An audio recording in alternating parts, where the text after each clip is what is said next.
नमस्कार दोस्तों, मैं अर्जुन आपका स्वागत करता हूं स्टडी बाय अर्जुन के यूट्यूब चैनल में। तो दोस्तों आज की हमारी क्लास है बौद्ध धर्म के बारे में। दोस्तों आज की हमारी दूसरी क्लास है। तो दोस्तों वीडियो को अंत तक जरूर देखना ताकि सभी क्वेश्चन आपको आसानी से याद हो जाएं। साथ ही दोस्तों अगर आप हमारे चैनल पर पहली बार आएँ तो हमारे चैनल को भी सब्सक्राइब कर लीजिएगा, साथ ही बेल आइकन को प्रेस कर लीजिएगा ताकि हमारे आने वाले वीडियो का नोटिफिकेशन आप तक पहुँचता रहे। चलिए दोस्तों वीडियो को स्टार्ट करते हैं।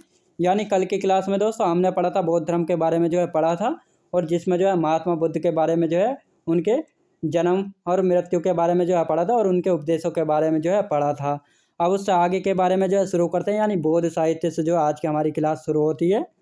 अब बौद्ध साहित्य को दोस्तों त्रिपिटक में बताया गया है। त्रिपिटक का मतलब होता है तीन।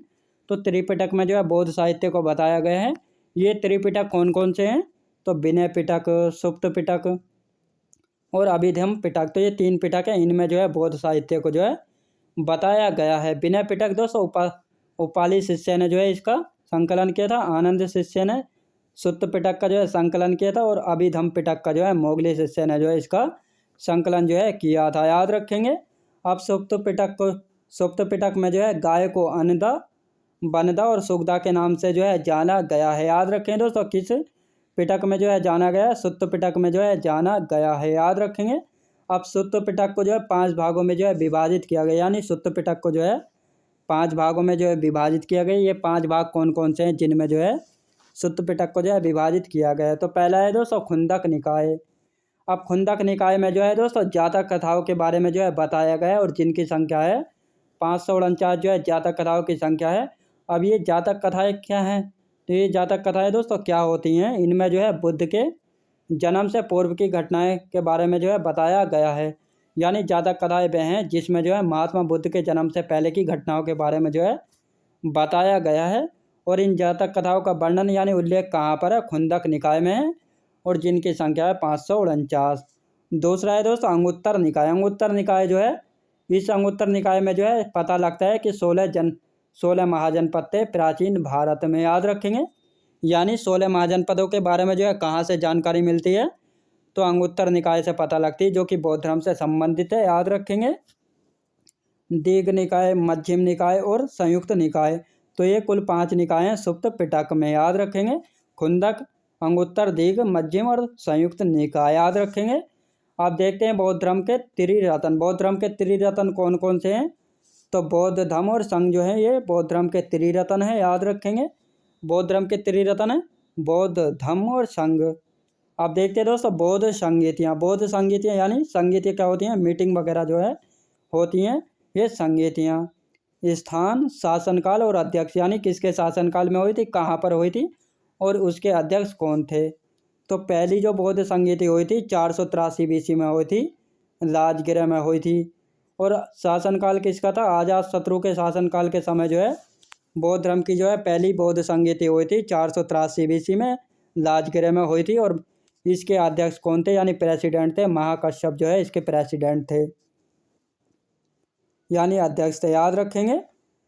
अब 383 BC में वैशाली में दूसरी बौद्ध संगीति हुई थी। इस समय कालाशोक कालाशोक कौन था? शासनकाल था कालाशोक का। और सापकामीर इसके अध्यक्ष थे। याद रखें दोस्तों। तीसरी जो बौद्ध संगीति हुई थी वह हुई थी 255 BC में हुई थी, और पाटलिपुत्र में तीसरी बौद्ध संगीति हुई थी अशोक के समय हुई थी। और मोगली पुत्र इसके शिष्य थे, यानी मोगली पुत्र इसके शिष्य थे। चौथी बौद्ध संगीति हुई थी पहली शताब्दी में माना जाता है कि चौथी बौद्ध संगीति हुई थी कहाँ पर? कुंडल वन में हुई थी, और कनिष्क के शासनकाल में हुई थी। इसके अध्यक्ष कौन थे? वसुमित्र इसके अध्यक्ष थे, और उपाध्यक्ष थे इसके अशुभ घोष। तो ये चार बौद्ध संगीतियाँ थीं, जो कि एक हुई थी दोस्तों, पहली हुई थी 483 BC में, दूसरी हुई थी 383 BC में, चौथी हुई थी तीसरी हुई थी दोस्तों 255 BC में, और चौथी हुई थी पहली शताब्दी में। याद रखेंगे। अब चौथी बौद्ध संगीति दो भागों में विभाजित हो गई थी दोस्तों। चौथी जो बौद्ध संगीति हुई थी, इसके बाद बौद्ध धर्म दो भागों में बट गया था। पहली संगीति थी दोस्तों महायान, जिसके अध्यक्ष कौन थे? वसुमित्र थे। इसमें कहा गया कि बुद्ध को ईश्वर समझते थे, यानी महायान शाखा इसमें जो है महात्मा बुद्ध को जो है ईश्वर जो है समझते थे और नए नियम जो है बनाए गए थे। और उदाहरण एग्जाम्पल यानी उदाहरण जो है चीन, जापान, कोरिया, भूटान और सिंगापुर, इन सभी देशों में जो है बौद्ध धर्म की जो है महायान शाखा जो है प्रचलित है, याद रखेंगे। अब दूसरी शाखा थी दोस्तों हीनयान या थेरवाद की शाखा। इसके अध्यक्ष कौन थे? इसके अध्यक्ष थे दोस्तों महाकश्यप। इसमें जो है अष्टांगिक मार्ग बारे में जो है चर्चा की गई, यानी अष्टांगिक मार्ग को अपनाया गया है। इस शाखा में जो है कोई भी परिवर्तन जो है नहीं किया गया है और बुद्ध को जो है महापुरुष जो है माना है, याद रखेंगे। यानी जिस प्रकार महायान शाखा में जो है महात्मा बुद्ध को ईश्वर जो है समझते थे, लेकिन हीनयान शाखा में जो है महात्मा बुद्ध को ईश्वर ना समझकर बल्कि महापुरुष जो है समझते थे।